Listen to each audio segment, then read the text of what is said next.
Hello, welcome to MSU Today. I'm Bill Beekman, Vice President and Director of Athletics at Michigan State University, and I'm joined today by Thomas Glasmacher, Director of FRIB, the Facility for Rare Isotope Beams.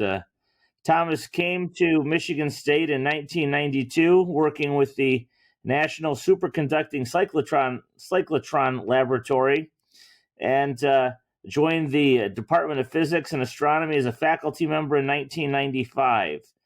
Currently, Thomas is a university distinguished professor, and in 2008, he led the team that prepared the winning FRIB proposal, bringing FRIB to Michigan State University. Since then, he's led a team of 850 employees to run the FRIB laboratory within Michigan State University. And can you give us a sense of what is FRIB and what does it do? Well, thank you, Bill. I'm pleased to join you here. So FRIB is the world's most powerful heavy ion accelerator. We can accelerate any element from hydrogen to uranium to half the speed of light at quite a high intensity. By doing that, we can make rare isotopes that once existed on Earth, have long since decayed, and are continued to being made in the universe and in stars. And we can make those isotopes available to scientists from all over the country so they can study their properties and see how they can be applied to better everybody's life. So one of the most fascinating things I've experienced on campus was the opportunity on several occasions to tour FRIB as it was under construction and to see how it all works. And could you explain to our listeners how you at one end of this process you start out with an isotope and how it is pushed and pulled magnetically at incredibly high rates of speed, and then when it, how does it stop? What happens at the end? All right. Well, how about I start at the beginning? We take an element and we make a vapor out of it by heating it up. So let's say we take gold, we just heat up the gold and have a gold vapor, and we put it into a really hot electron gas in a magnetic bottle.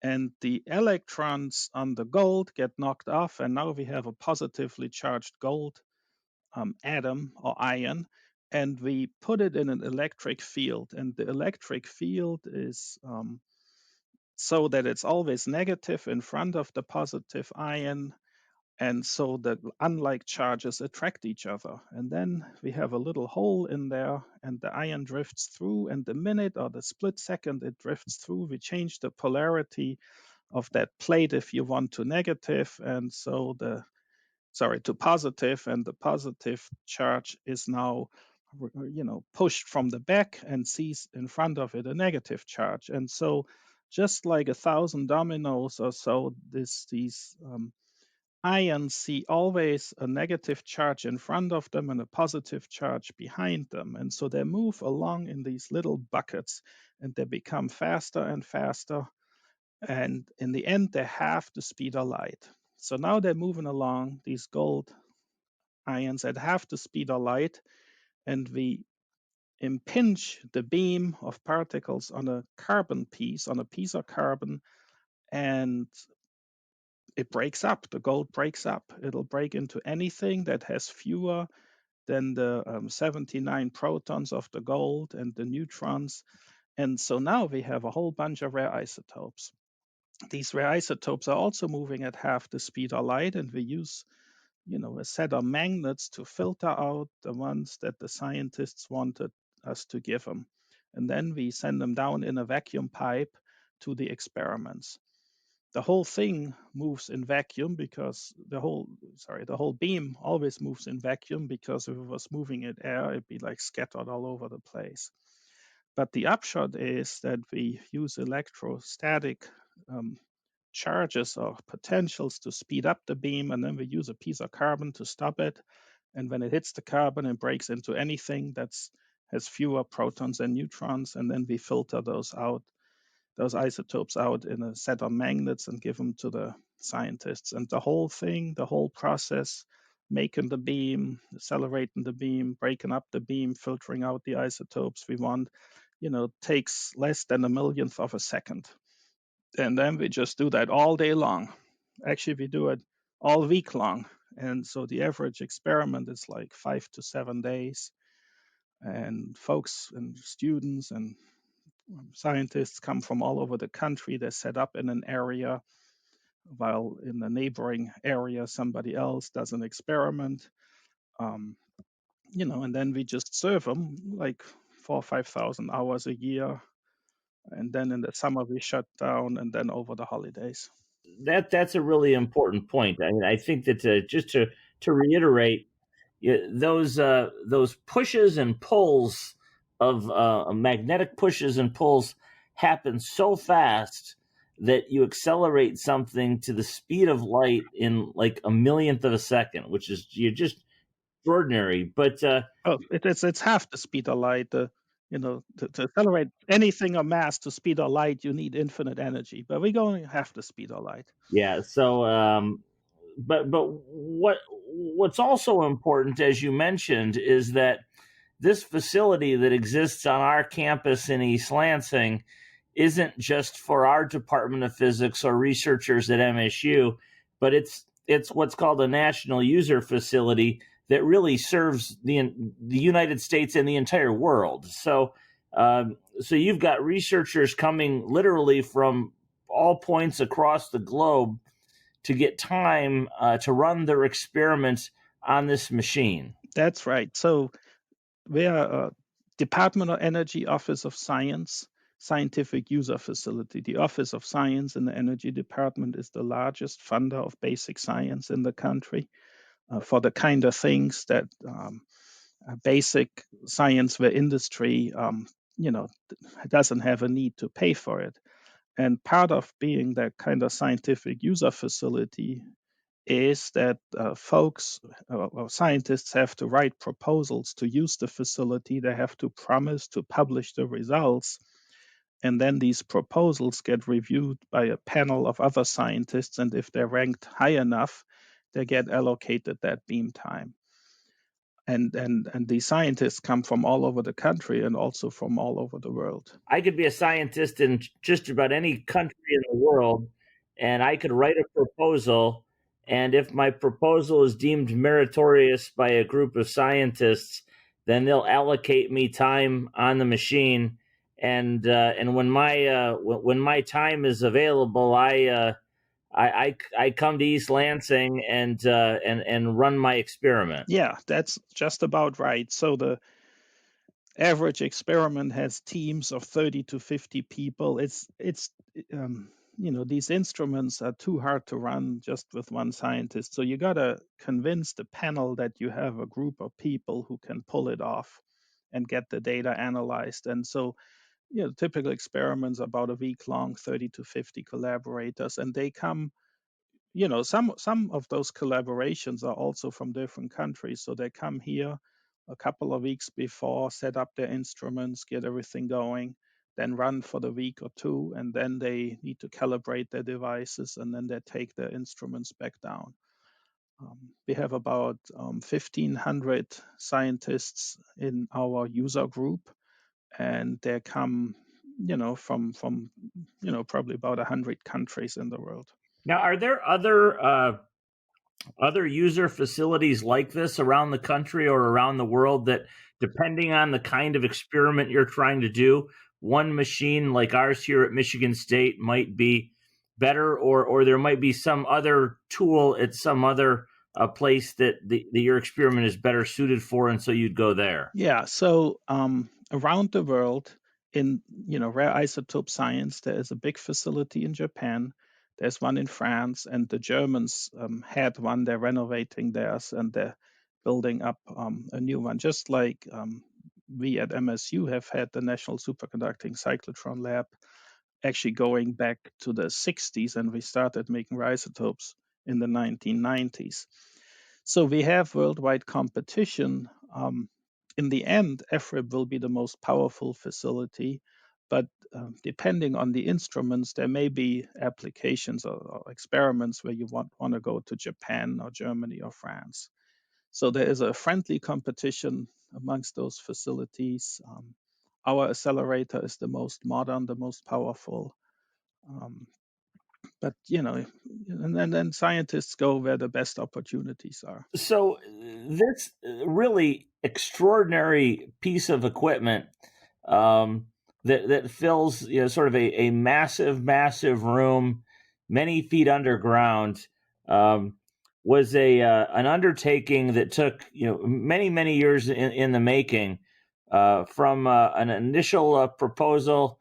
I want to say in the late '90s that didn't get funded, and then a second crack at it for the FRIB proposal that did get funded. How how do you go about, or how do you assemble a team to build this machine? Because sort of by definition, it's the only one on Earth that exists, and so you've got to have some pretty incredible design work, whether it's the civil construction or the magnets, or all the other components that go into it, to make sure that once you get the huge commitment from the federal government, that once you put all the pieces together, the darn thing's actually going to work. Right. So that's really an interesting part. Since it's one of a kind, you can't really hire somebody to get a blueprint. But what we ended up doing is we looked around the world and found some of the folks who built similar but different one of a kind machines in the past, and we invited them to join us. And then we listened to their stories and their experiences, and we started making sketches and drawings, and we also looked at our own experience. Then we found some industrial partners, and we have an A&E out of Detroit. We have a construction management firm out of Southfield. And we found really good industrial partners who were willing to put up with our multiple iterations and our back and forth as we developed during the design development. Because in the end, you got to integrate the machine with the building. And then the machine and the building and the supporting infrastructure have to support the science. And as scientists, we always have another idea, and we're never done because we like to improve things. And that kind of drove probably some of the A&E and CM folks a little bit crazy, but they were polite about it. And so we got this team of scientists and Michigan-based firms, and then suppliers from all around the country who make one-of-a-kind machinery, and you bring it all together. So in some sense, we're kind of like a big system integrator, but we also, we need to figure out the design intent, and then we got to go to companies and convince them that this is exciting, because our value proposition on the procurement is a little bit weird. It's a one-of-a-kind stuff. It's not in the catalog, very little follow-on business, but it's exciting and maybe makes the world a little bit of a better place. And the great thing about the Michigan-based construction and then the Midwest-focused machine shops and fabricators is that we found, like we have about 1,000 suppliers. We found 1,000 partners who were willing to put up with us and help us with this. So when you're ordering these parts with what must be just really extraordinary specifications, did you ever get a part that came into East Lansing after a much awaited period of time that didn't fit, that had to, or pretty much does everything did everything come together okay? I mean, do you run into glitches like that when you build a machine like this? Oh, we run into all kinds of glitches. So that in the end, we need to make sure that the specifications we give are very comfortable for the supplier. So we got to find the suppliers who build things similar to the ones we want, who can extend within their comfort zone to the product we need. And that's our job, to write the specifications right, because if you over specify, that's kind of like the going, it just that never works out good. So we have all kinds of glitches. I mean, just like anything. I mean, big ones like firms go bankrupt because little ones where we messed up, we didn't catch stuff in the design review, and then you just rework it. I mean, part of these big projects is you kind of make a plan, and then reality sets in, and then you got to replan and deal with what happened. And that's kind of the cycle, and you hope that not too many of the plans have to be replanned, but it's part of the deal. You got to just go with the flow and react with reasonable choices to what just happened. That commodity prices go up or commodity prices go down. Labor is in abundant supply, is in short supply. A pandemic happens. I mean, all these things happen over. This is a 10-year project, so a lot of things happen in 10 years. One of the, I think, one of the very special things about the National Superconducting Cyclotron having been on our campus for so many years, and now FRIB, is that although a scientist based at Michigan State could go run their experiment perhaps on somebody else's machine, the fact that machine sits on our campus means that we really become a gathering place for many of the world's best scientists, and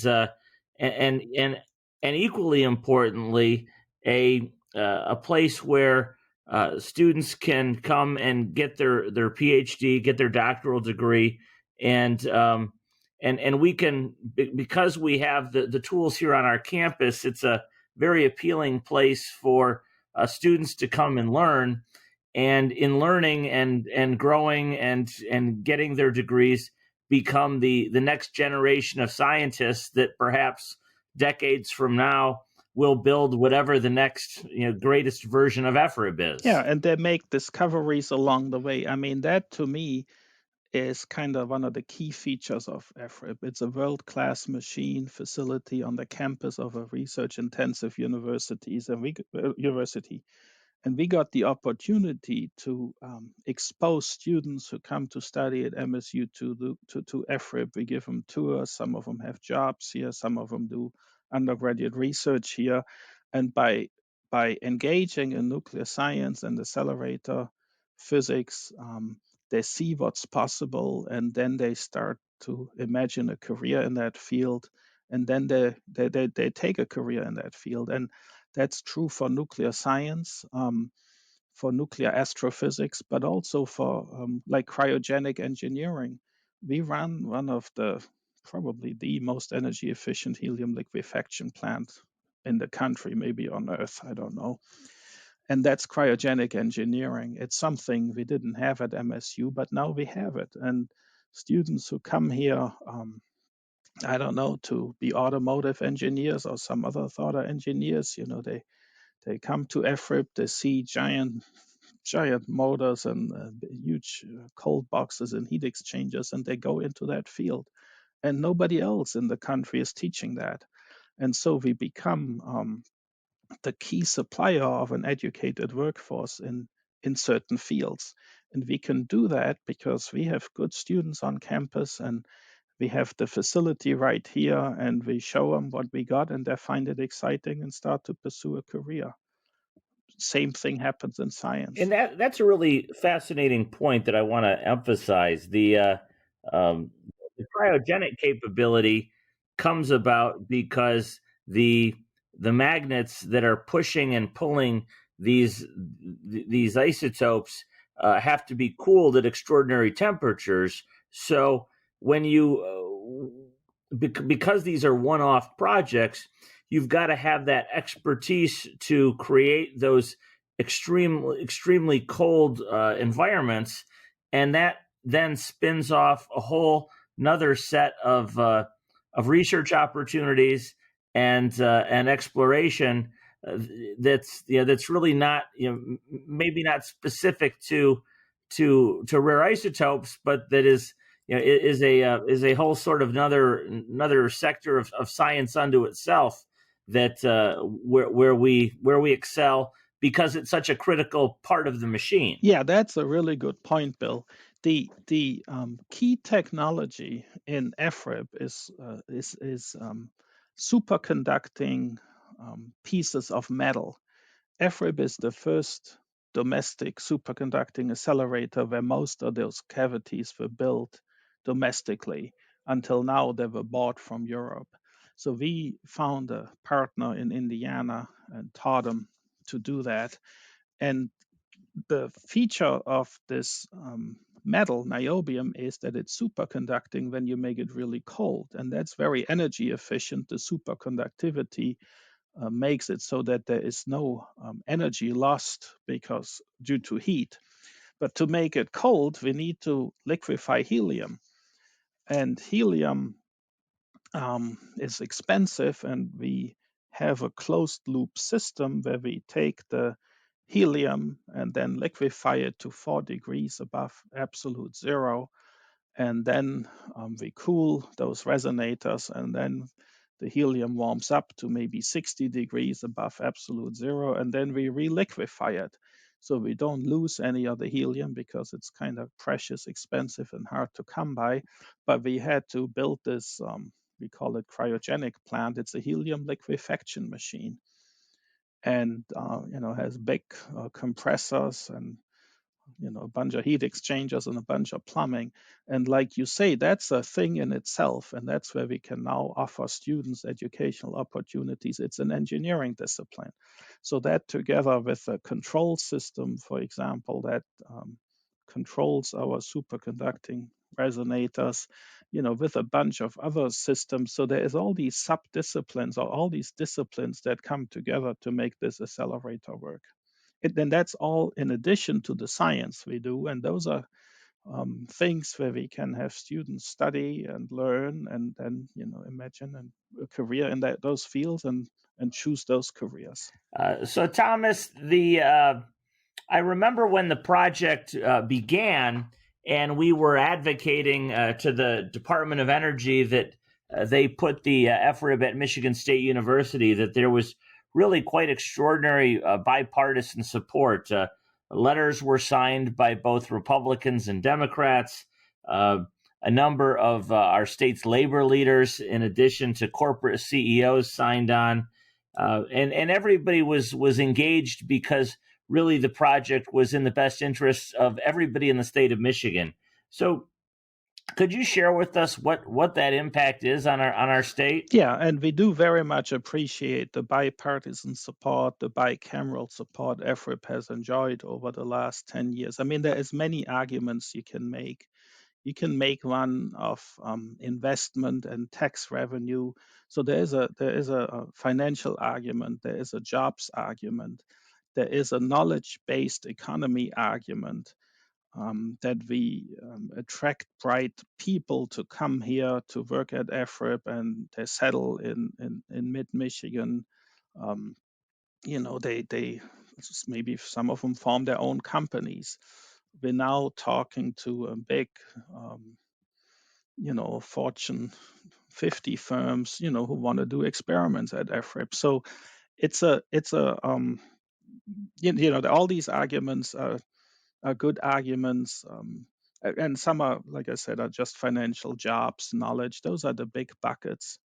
In addition, it's good for the country because we'll make isotopes that are beneficial to society. Some of them are short-lived. You can't send them out with express mail or airplane. So those studies will happen on this campus.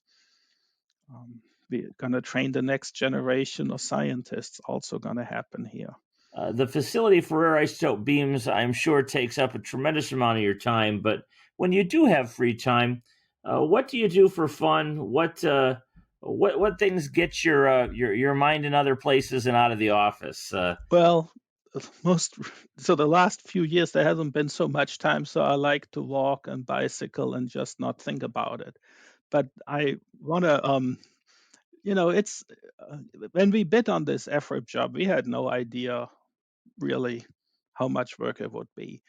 But we also, we got this incredible team, and I think we just really humbled as a team and as a university to be afforded the opportunity to build this national facility for the country and for the scientists of the world. And